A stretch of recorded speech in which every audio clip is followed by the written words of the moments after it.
Welcome to Tuesday night Torah class. Last week we were in Leviticus 13. We're going to start off tonight in Leviticus 14, but I'm going to go back and forth between 13 and 14 and a few other verses. But before we get started, I want to say thank you for online for joining us, and thank you who are here with us on a Tuesday night. Let's go ahead and pray.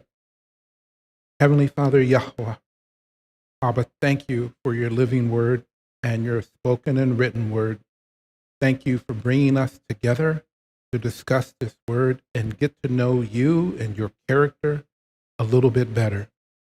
Father, help us to see patterns that are laid out before our eyes. Help us to understand what these patterns mean and to be able to walk away with something new that we have been able to learn and share with others. We thank you for this opportunity to present your word. In Yeshua's name, Amen.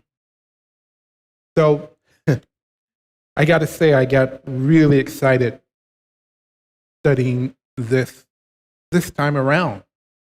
I saw patterns that I had not seen before, and those patterns really stood out. So instead of us reading all of chapter 14, the portion actually goes from 14:1 through 15:33. I'd like to focus on the first 32 verses. And as we read these first 32 verses, there's going to be this continued discussion about the skin diseases, leprosy, but we're going to see something that at least I didn't see before, is that the person was pronounced clean several different times in stages, so to speak.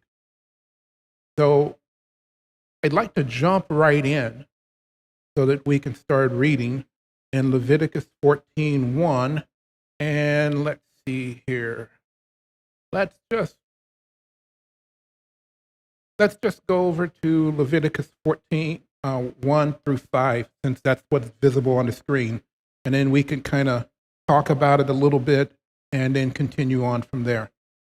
Can I get anybody here to do a reading for me from 1 through 5? Don't fight each other over this. This is Mike, whenever you're ready.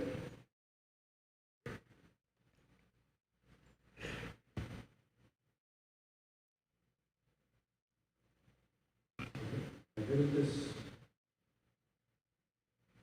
14, 1 through 5. And Yahuwah spoke to Moshe, saying, This shall be the Torah of the leper for the day of the cleansing. He shall be brought to the priest, and the priest shall go out of the camp, and the priest shall look and see if the leprosy is healed in the leper. Then the priest shall command, and he shall take for him who is to be cleansed 2 live and clean birds, and cedar wood, and scarlet, and hyssop. And the priest shall command, and he shall slay one of the birds in an earthen vessel over running water. Okay, thank you, Mike. So there's a couple of things going on here. Where is the person who has the rot? Is he in the camp, outside of the camp, playing golf? Where is he? He or she? Yeah. Hello? I'm sure he's outside the camp, right? Outside the camp. Okay. If he's brought to the priest, does that mean the priest is outside of the camp?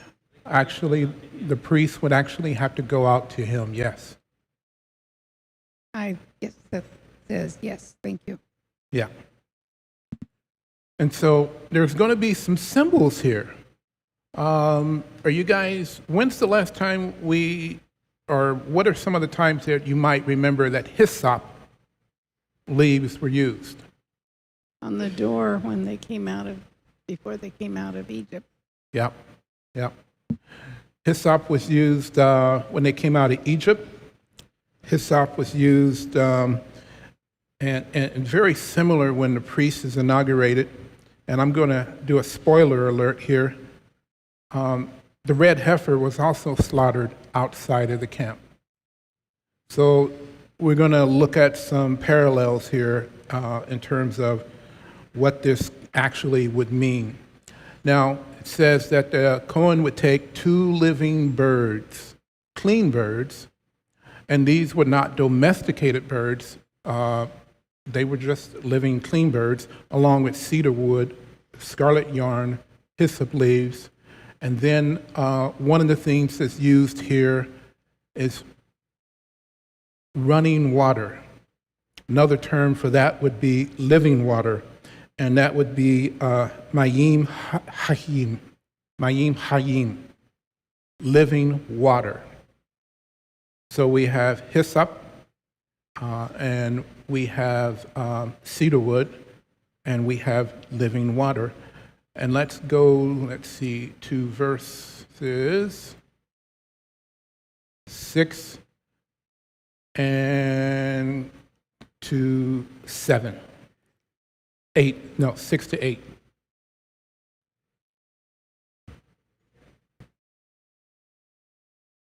He is then to take the live bird and dip it, together with the cedar wood and the scarlet yarn and the hyssop, into the blood of the bird that was killed over the fresh or living water. 7 times he shall sprinkle the one to be cleansed of the defiling disease, and then pronounce them clean. After that, he is to release the live bird in the open fields. The person to be cleansed must wash their clothes, shave all of their hair, and bathe with water. Then they will be ceremonially clean. After this, they may come into the camp, but they must stay outside of their tent for 7 days. Mm-hmm. All right, so what's the process that happens now for this person with sarat, or the matzara? Matzara is the individual that has sarat.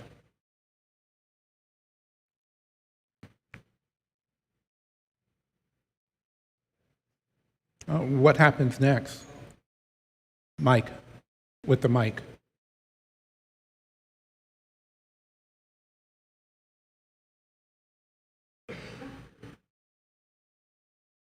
Having trouble here. Okay. Well, you take the live bird, the cedar wood, and the scarlet. What exactly is scarlet? It's kind of like a piece of wool or thread, red wool. Yeah. And hyssop, dip them, and the live bird in the blood. So they slay the one bird and they dip everything in the blood of that bird. Mm-hmm. Right? Yeah. Sprinkle it 7 times on him who's to be cleansed, and pronounce him clean, and let the live bird loose. Okay. So let's go to Leviticus 13:46, if you don't mind. And I'm not going to put it up on the screen, but just read Leviticus 13:46. 46. Yes, please. He is clean all the days he has the infection.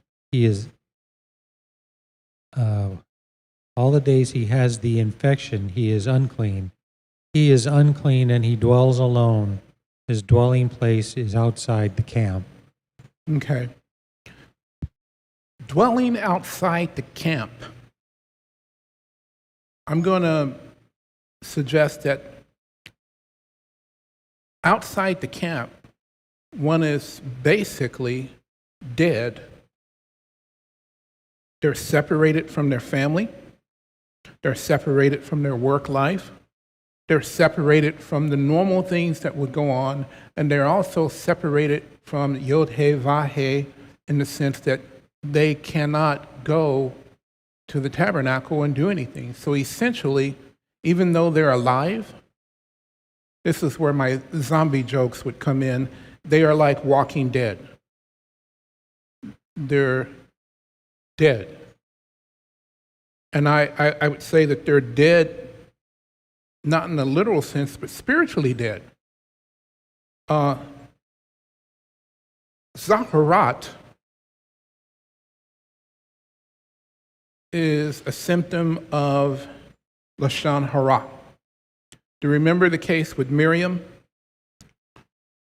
And let's see, where can we go for the Miriam story? That is in,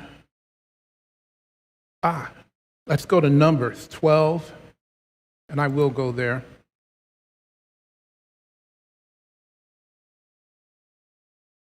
And we can start, let's start at verse 1 here. And I'll read this, because this is the case with Miriam and Aaron. And then we also get to see how Aaron approached it. It says, Miriam and Aaron began criticizing Moshe on account of the Ethiopian woman he had married, for he had in fact married an Ethiopian woman. They said, is it true that Adonai or Yahweh has spoken only with Moshe? Hasn't he spoken with us too? And Yahweh heard them. Now this man Moshe was very humble, more than anyone on earth. Suddenly Yahweh told Moshe, Aaron and Miriam, come out, you three, to the tent of meeting. The three of them went out. Yahweh came down in a column of cloud and stood at the entrance of the tent. He summoned Aaron and Miriam, and they both went forward. He said, listen to what I have to say. When there is a prophet among you, I, Yahweh, make myself known to him in a vision. I speak with him in a dream. But it isn't that way with my servant Moshe. He is the only one who is faithful in my entire household. When I speak face to face and clearly, not with him, I speak face to face and clearly, not in riddles. He sees the image of Yahweh. So why weren't you afraid to criticize my servant Moshe? The anger of Yahweh flared up against him, and he left. But when the cloud was removed from above the tent, Miriam had Zaharat, as white as snow. Aaron looked at Miriam, and she was white as snow. And Aaron said to Moshe, O my Lord, please don't punish us for this sin we committed so foolishly. Please don't let her be like a stillborn baby with its body half eaten away when it comes out of its mother's womb. In the King James Version, it says, let her not be as one dead. And that word here is mut. So having leprosy and being outside the camp would be equivalent to being dead. The portion here in Numbers 12 said, and Moshe cried out to Yahweh, O Elohim, I beg you, please heal her.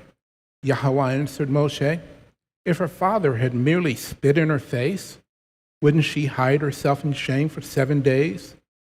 So let her be shut out of the camp for 7 days. After that, she can be brought back in.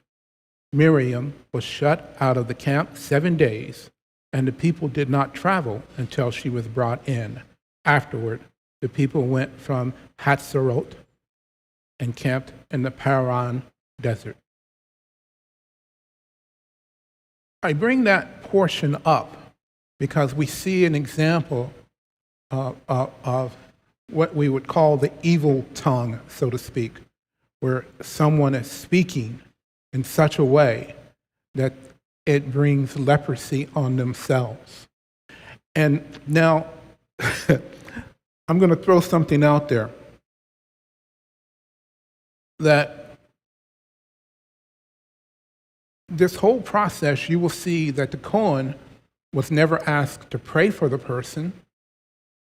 The Kohen wasn't asked to do anything for the person except examine them and then follow the procedure for restoration. So you have a person that is unclean. How are they going to get into a right standing with Elohim? Well, they have to be clean. And then, after they get clean, in order to do any of the other things, to be a set-apart people, they would have to be holy or set apart. So we're going to see a pattern here, because these things are going to line up with Pesach, or Passover. We'll see examples here where we will see different stages of being clean. And let's go to the next, verse 7. Sprinkle, let's see, and he must live. Verse 8 says that, where it says he would live out, then he will be clean in verse 8, Leviticus 14. And after that, he may enter the camp, but he would have to live outside his tent for 7 days. So we left off at verse 8, right? All right, let's continue with verse 9, and let's see, let's go a couple more verses at a time. Can I get a reader for 9, 10, and 11? 9. And on the seventh day it shall be that he shaves all the hair off his head, and his beard, and his eyebrows, even all his hair he shaves off, and he shall wash his garments, wash his body in water, and shall be clean. And on the 8th day he takes 2 male lambs, perfect ones, and 1 ewe lamb a year old, a perfect one, and 3/10 of an ephah of fine flour mixed with oil as a grain offering, and 1 log of oil. Okay. So here's the case now where in this verse it says he will be clean. Well, wait a minute. Didn't he already say he will be clean? So it's almost like different layers of being clean. It's not right away that he's clean to the point where he can even go to inside the tent of meeting or to the tent of meeting. It's after this. There's another thing that's brought up in verse 10. It talks about the 8th day. What else takes place on the 8th day?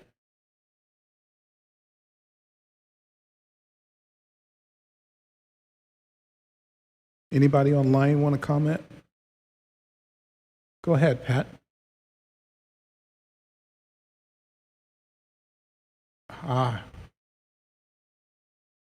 Hang on. You're not on yet. 2 male lambs and 1 ewe lamb, a year old, without defect. Okay. And 3/10 of an ephah of the finest flour with olive oil for a grain offering, and 1 log of oil. What's that? A log of oil is kind of like about a pint of oil. Some translations will say a log. This translation says a pint. Okay, thank you. So we're going to do some extensive discussing here. But before we do that, let's keep going and let's go through 12. Let's just go through 12. Let's go to 12 through 19.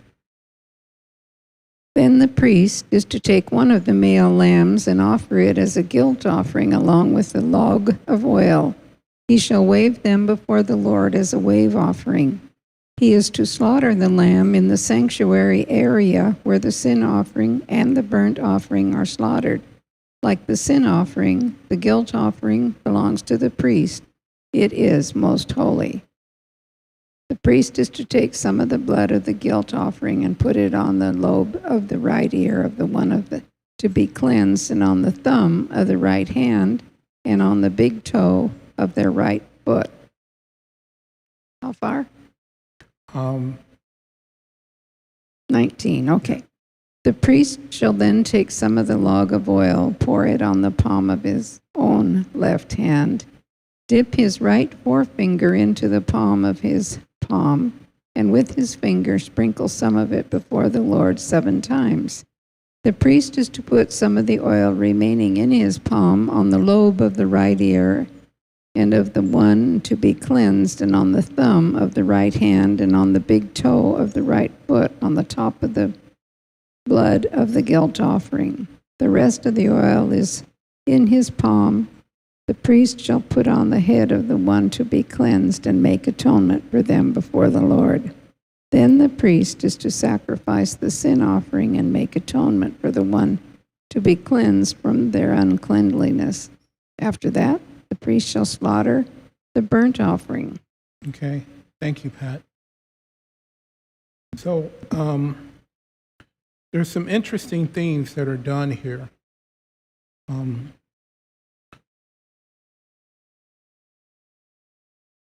When we look at the patterns, at least when I started looking at the patterns today, I started noticing that the blood on the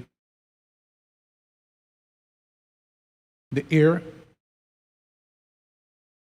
the thumb of his right hand, and the big toe was covering this person from, we would say, head to toe. So this person would be covered by the blood from head to toe.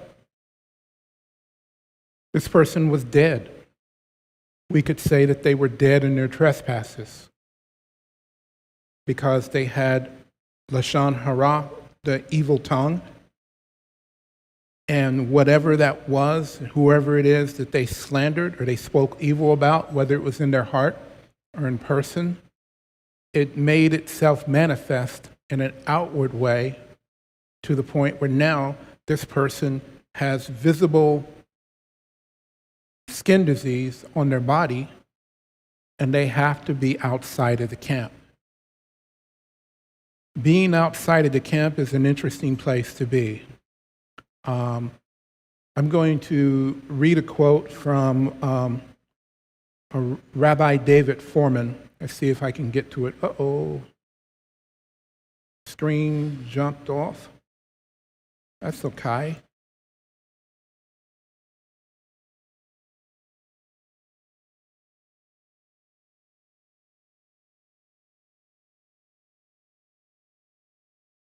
How do I do it?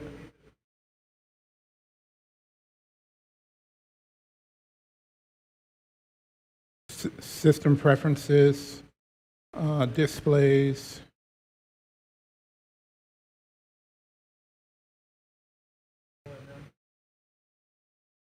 Yeah, I did. Okay. Sorry, you guys. Let's just go here.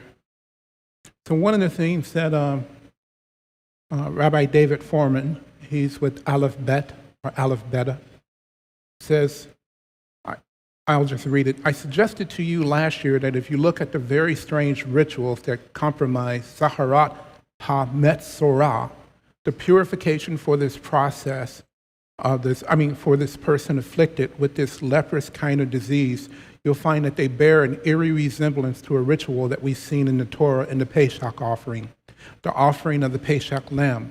There is wood of the doorway, there is the blood, there is the same plant, the hyssop plant. It's all there. I suggest to you that at some level, the Metzorah is the person who has Zaharat or leprosy, that the Metzorah's purification process is almost like a personal version of a Pesach offering. And then he says, I would also suggest that the Torah deals with the Metzorah as if he was kind of a living dead, a sort of cross between death and life. To understand that, we might have to see two parts of the person, and he goes on to the larger community or the communal part of the person. It might be possible to have one part of you dead, one part of you alive. As an individual, you're alive, but that community that relates to you, or that part that relates to you as a community, that part of you is dead. So in a sense, you really are walking dead. The Metzorah, or the person with Zaharat, faces the task of rehabilitating, reawakening the communal part of himself, and the vehicle for doing that is the experience of what he calls the Pesach offering, when was when a nation came to be a community in the first place. Well, now this person has to rejoin that community because they were outside of that community. It reminded me when Yeshua was talking to Nicodemus about being born again. And Nicodemus said, how can a man be born again? Will he re-enter the womb? Well, those understanding that if you were outside of the community, you were essentially dead. They couldn't have fellowship or contact with you. You did not have fellowship with the living Elohim because of your use of your tongue. One of the things that now connected this with me in my head was when Yeshua said, if you speak angrily to someone, even in your heart, you have committed murder. It was very serious. Zaharat was a serious thing. It was serious enough to where, like you said, that person was outside of the camp. And as we saw in the earlier reading where Aharon said she would be like a stillborn baby, dead. Might be interesting to note that on the 8th day is when they do the Brit Milah, the circumcision, which is a sign of a covenant. That child up until then is born, but they are not part of Israel, the covenant. When they are circumcised and they go through that part, now they are under the covenant. And even to the point where there's several places that we can read in Exodus, we can read, I believe, also in Genesis and Deuteronomy, where a stranger or a sojourner who comes into the camp and they want to basically be a part of God's people, they would need to be circumcised. And when they are circumcised, there would be one law, and then they would be part of Israel. Any thoughts on anything that we've covered so far?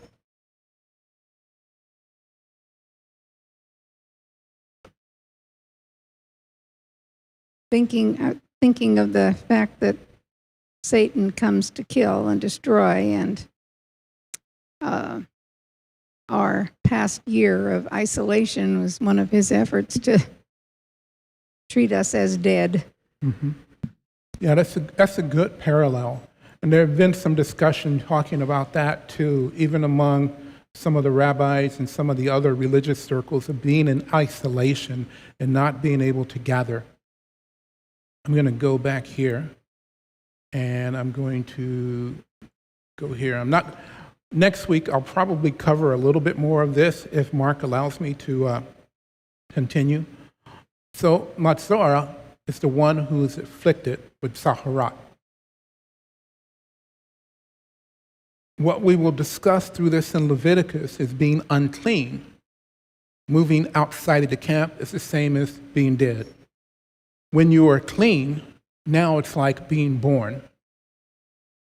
And then when you go through the process of the last part of the sacrifice and you're brought before the tent, now you're back in covenant, or I would say in fellowship. So you would be literally born again. You would be renewed. Born again is not a New Testament line of thought.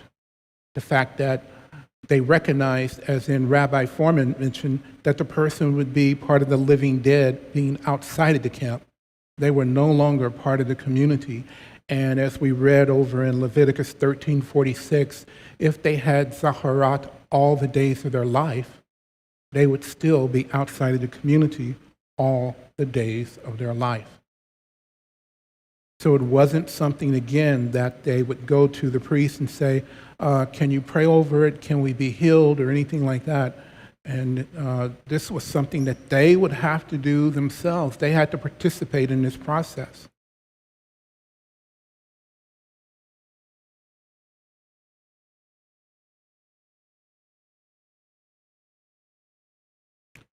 Okay, I'm going to escape out of this. Go back to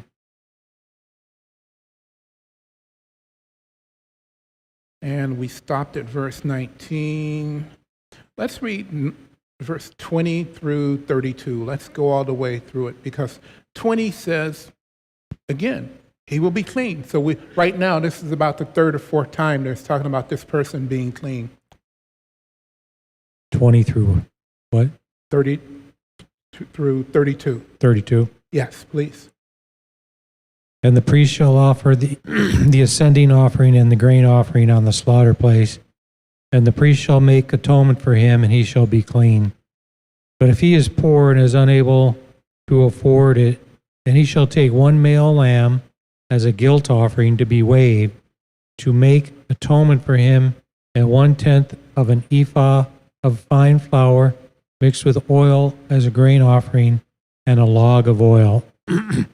And 2 turtle doves or 2 young pigeons, such as he is able to afford, and one shall be a sin offering, and the other an ascending offering.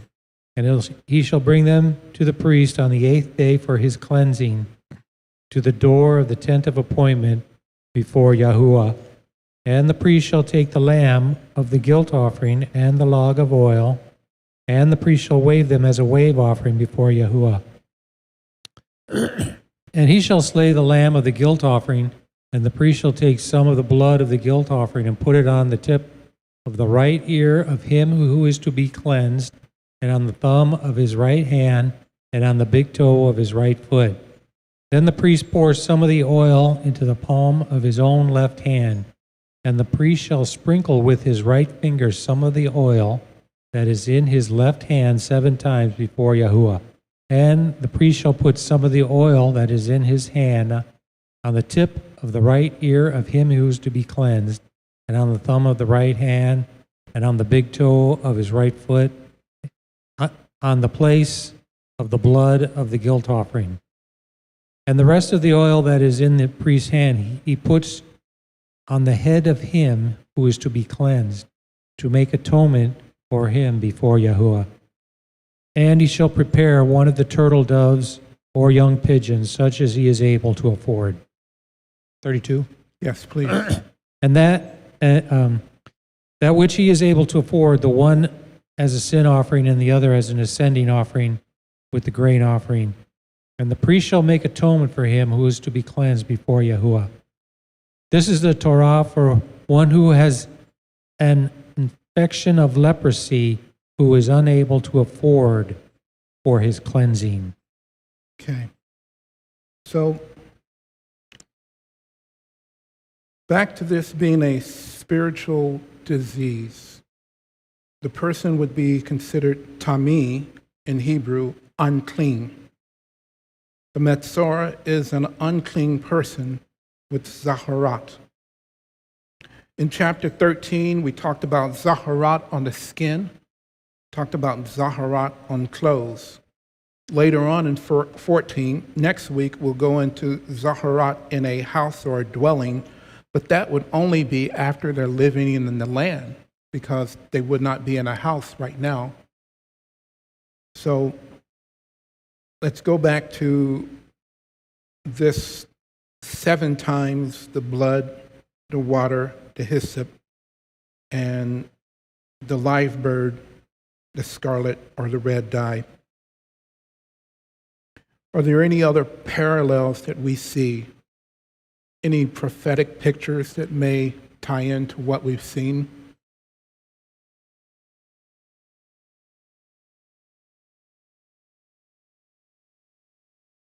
Okay, let's see. Let's go to Zechariah. And maybe this will open up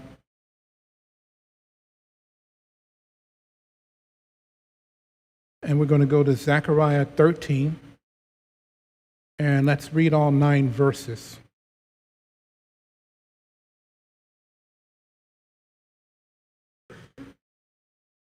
I can read, or you want me to go ahead? Or you I want can Mike? read it. Okay, Mike wants to read. Zechariah 13. In that day a fountain shall be opened for the house of Dawood and for the inhabitants of Jerusalem for sin and for uncleanness. And it shall be in that day, declares Yahuwah of hosts, that I cut off the names of the idols from the earth, and they shall be remembered no more. And I shall also remove the prophets and the unclean spirit from the earth. And it shall be when one prophesies again, then his father and mother who brought him forth shall say to him, You shall not live because you have spoken falsehood in the name of Yahuwah.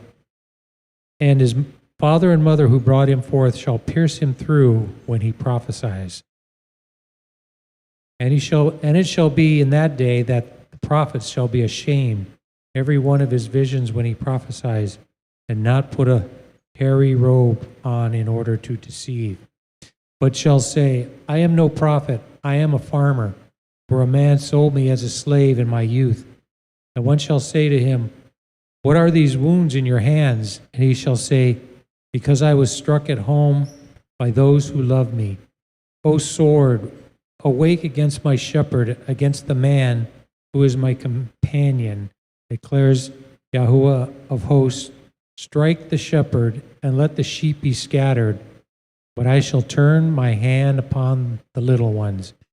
And it shall be throughout all the soil, declares Yahuwah, that 2/3 therein are cut off and die, and 1/3 is left therein. And I shall bring the third into fire, and refine them as silver is refined, and try them as gold is tried. They shall call on my name, and I shall answer them. I shall say, This is my people, while they say, Yahuwah is my Elohim. Okay. So let's see, a couple of things. It says that I will cleanse them in verse 1 from sin and uncleanness. Sin right here is hatat. Now, the uncleanness is nidah. Nidah is the kind of uncleanness that when a mother or a woman is going through a menstrual cycle, she didn't sin, but ceremonially she would be unclean. Couple of the things that it takes that we've seen a pattern. We've seen blood from the bird, and we've seen water, but not just any water, living water. In John 19:34, the witness is given that when Yeshua was pierced, both blood and water came out. We have the combination of the hyssop, we have the combination of the cedar wood, we have the combination of blood and water. And it's the same pattern that we had when we were looking at the Pesach or the Passover. Going deeper into that, we could even get into the fact that the firstborn of the Egyptians was going to be killed, while the firstborn of the Hebrews would be set free. And so and they were set free to go off into the desert. The same way you had the bird that was slaughtered, the blood was there, and then the one also was set free. I mean, there are some interesting parallels or patterns that I see here in terms of the living water, the progression of being unclean to being pronounced clean to being pronounced clean again, and then being pronounced clean to the point where now you can not only come to the tent at the entrance of the tent of meeting, but now you are what you would be called ceremonially cleansed and would be free from many of the transgressions that you had committed.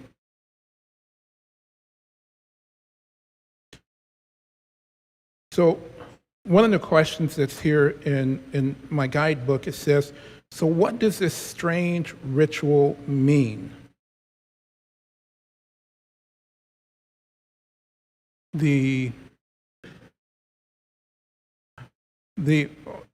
Any part of this theme, because when we look at the whole entirety of the person being put outside of the camp all the way through before they can be restored.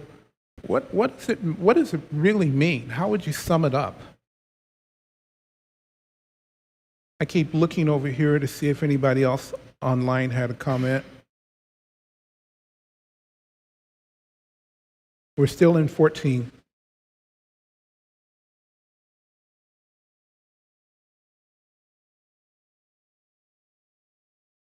Hello. Well, we talk a lot about in our services and whatnot about the protocol for approaching Yahuwah, and this seems to be his method of protocol. If you fall out, I guess in a sense you're falling out of covenant. If something happens like this, and so to restore the covenant, you have to take certain steps. Protocol. Who provided the cure? Oh, I'm sorry, Pat, go ahead. I appreciated your pointing out that this was not something someone else could do for you. You had to participate. So, other than that. All right, well, now the next question is, who provided the cure?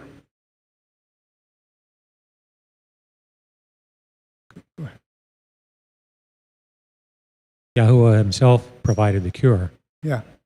This was not It's his command. Yeah. Right? It's interesting that the priest didn't provide the cure. They facilitated the process. The person who actually made the transgression would have to participate in this. Now, if the person dwelled outside of the camp their entire life, that would probably mean that spiritually there was no change inside. And so therefore, the priest might go out, inspect, yep, still got Zaharat, okay. So they would be dead for that period of time.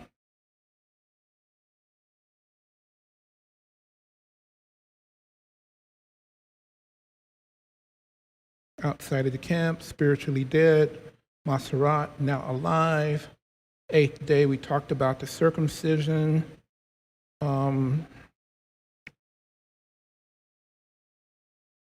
What if the person was kind of poor and they couldn't afford the lamb? Was there an option for them? And what was that option? A dove. A dove. Actually, it doesn't. Oh, I see what you're saying. Yes, you're right. Yes, a dove or some Pigeon. other type of bird. Yeah. Thank you, Pat. Let me get back to Zechariah 14. No, not Zechariah. Leviticus 14.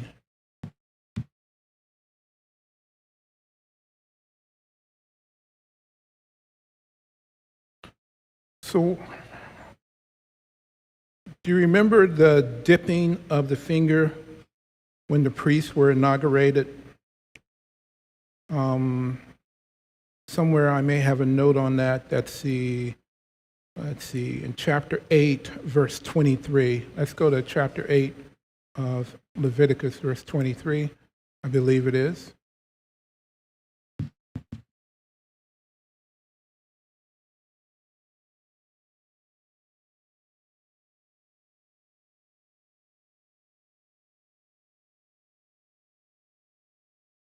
And I have it up on the screen here. So in this case, it says, after it has been slaughtered, Moshe took some of the blood, put it on the tip of Aaron's right ear, on the thumb of his right hand, and on the toe of his right foot. And it's again, this is a pattern that's repeating because the priest or Aaron would have to be brought into a purified or sanctified, set-apart state to function as a priest. So we see the similar type of language that's been used with a person to be restored to being part of the set-apart people inside the camp is very similar to that of the priest. Let's see, Numbers 19. Let's go to Numbers 19 real quick here.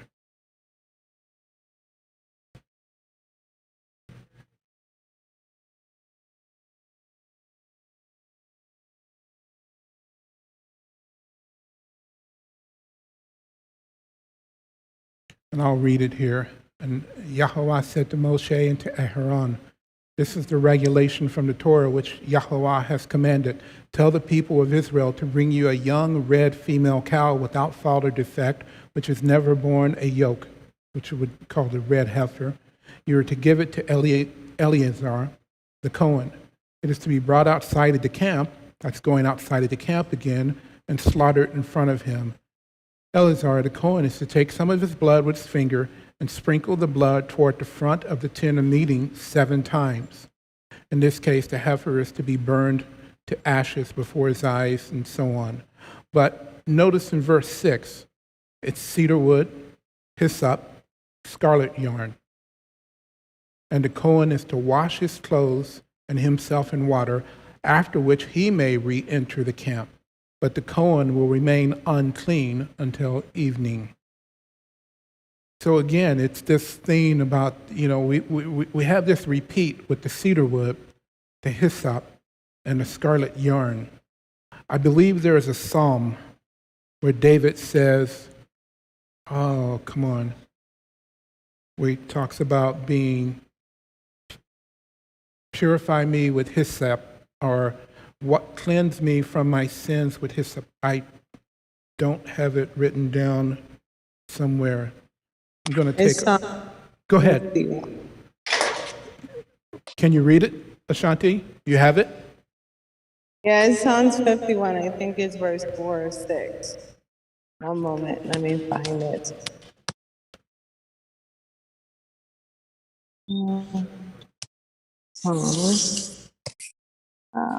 Sorry. I just know it sounds 51, but I can't. My phone is acting up. Okay, it's 51, verse. He said 7. Yeah. Verse 6. Go ahead. Yeah, it's 7. Cleanse me with hyssop and I will be clean. Wash me with hyssop and I will be whiter than snow. Mm-hmm. And that clean, tahar, is the same word that's being used for clean in terms of the person, the matzorah that's stricken with the zaharat. Do you have any other comments, Ashanti? No, Paul. Thanks, Ashanti. All right, let's go back to 14. So, a couple of things that I got out of this, and for me, I'm just going to take you to my slide presentation because I'll share this slide next week if I get a chance, because I'll have done some more research in it and have it all finished. And a couple of things. I'll just start it here. So you get a sneak preview. This is kind of like a commercial.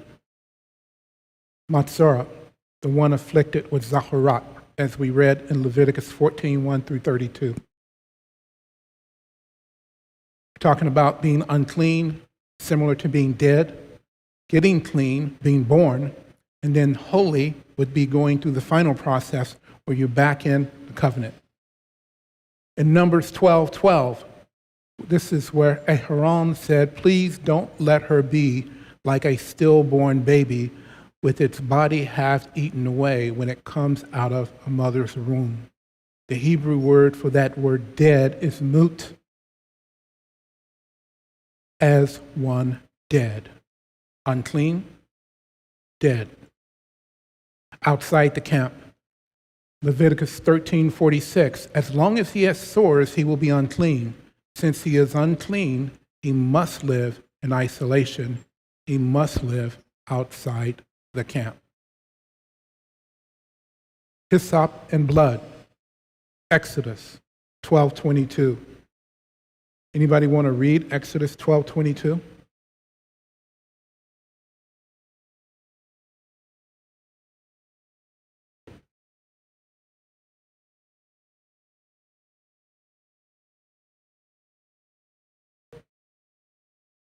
Okay.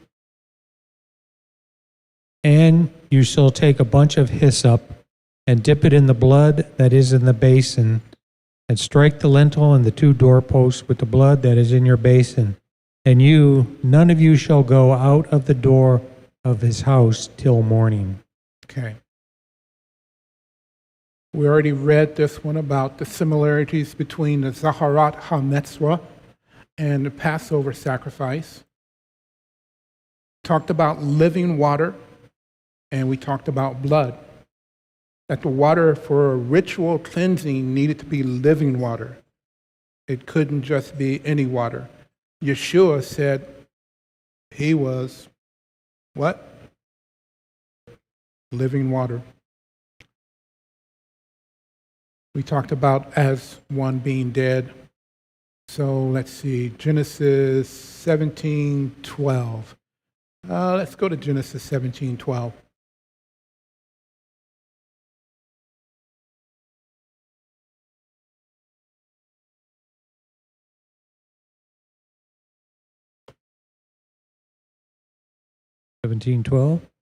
Yes, please. But Moshe's hands were heavy, so they took a stone. They took a stone and put it under him, and he sat on it.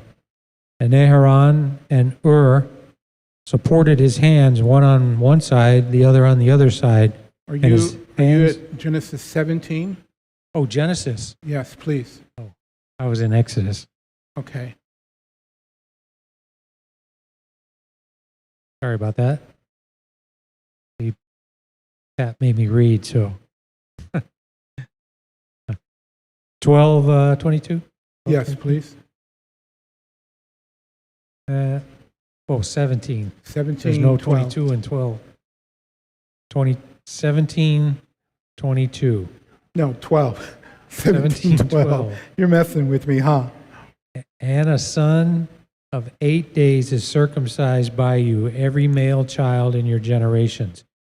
He who is born in your house or bought with silver from any foreigner who is not of your seed. Okay. So again, this is an 8-day event that would take place. It's very similar to where they had to, let's see, in the Pesach, they had to have no leaven. It was during that week, that 7 days, and then the 8th day. This is also the 8th day of the child that would be circumcised, would be brought into the covenant. It also mentions that on the 8th day after the person with Zaharat had been pronounced clean in these different stages, that final stage would be on the 8th day. They would come in, and then they would bring their sacrifice to the tent of meeting, and the Kohen would go ahead and make that sacrifice, restoring them back to being in fellowship, not only with the community, but in fellowship and relationship with Elohim.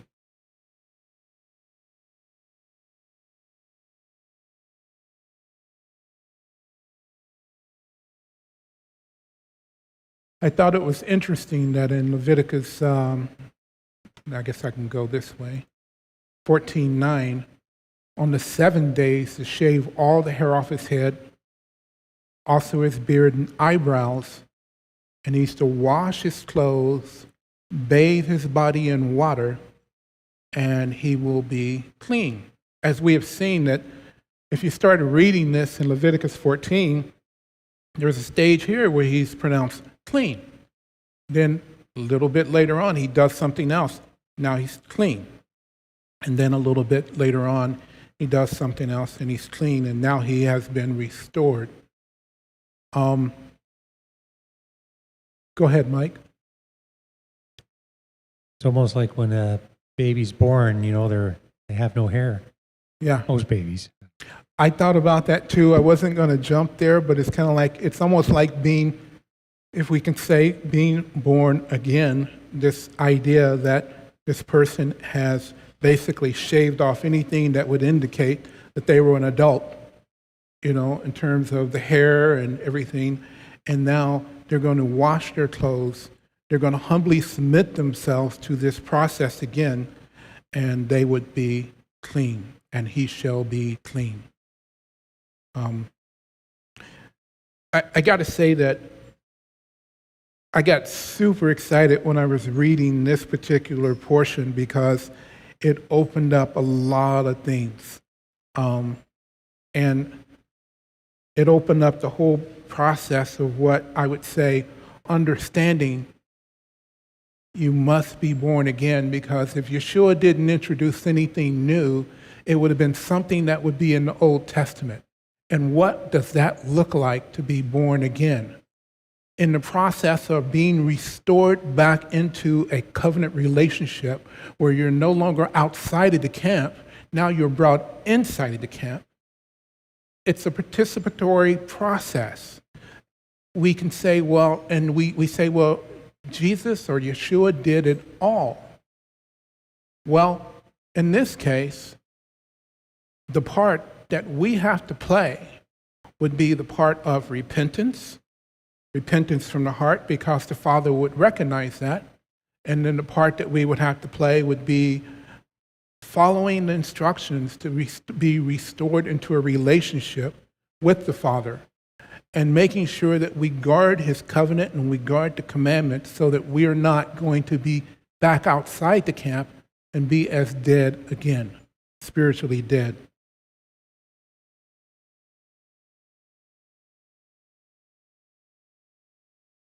Again, it's back on Leviticus where it says on the 8th day. Now, this is, again, Leviticus on the 8th day. It's taking these things and presenting the offering and the grain offering. So we talked about being unclean or dead. Talked about being reborn, you could say. And then we're talking about covenant being restored and in community. I'm going to kind of wrap up unless there are some thoughts here. I don't want to get into the part where it talks about the mildew and the fungus in the houses. I wanted to kind of focus on this part because I thought this was interesting from the standpoint of what it meant, one, to be dead or be born again, and then what it meant in this process of being clean, and happens in layers. I mean, one can say, well, come as you are. Yes, you come as you are, but if you stay as you are, you're staying outside the camp. You won't have the intimacy of fellowship by being inside the camp. So there was something that was required of us before we would be called holy, experience the purification. Any other thoughts?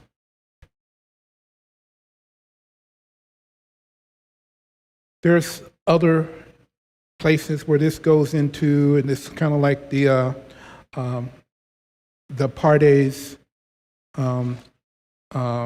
Peshat, the Remez, the Drash, and the Sod. These are Hebrew terms for when we look at Scripture, there's a simple reading of the Scripture. Then the Remez is the hints that we might get or observing the patterns.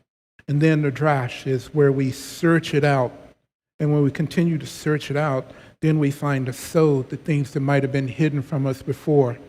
It reminds me of when Yeshua said, keep seeking, keep asking, keep knocking. And those who keep doing these things will be rewarded. Go right ahead, Pat. Well, the analogy of today's predicament with the lockdowns, we would all still be locked down if we just kept on doing nothing. But by some people standing up against the wrong, we are beginning to see it break up. I think it's our participation that's made a difference. Thank you, Pat. Well, it is 5:50. Oh, no, sorry, 6:59. Do we have any other comments or any thoughts? Anybody online? All right, well, I'm going to go ahead and close in prayer. Heavenly Father, Yahweh, Abba, I thank you so much for your word. I pray, Father, that your word will continue to speak to us and be made alive so that we can see, hear, and understand. Open our hearts so that we can receive your word with gladness. And Father, please forgive us for our sins, our transgressions, and our iniquities. We ask you to heal us, heal your people, strengthen us so that we can walk this out in these days. Help us to understand the ancient paths and walk in it, not straying to the left or to the right. I thank you for those who've come out. I thank you for those online. And Father, I ask this in Yeshua HaMashiach's name. Amen. Thank you, everyone, for showing up and helping make this an animated and fun study. Next week, I'll try to have a few more slides presented, and I'll do a review on this. And if I can, I might even try to go a little bit deeper into some of the patterns that are there. All right, shalom. Have a great Tuesday night. Thank you.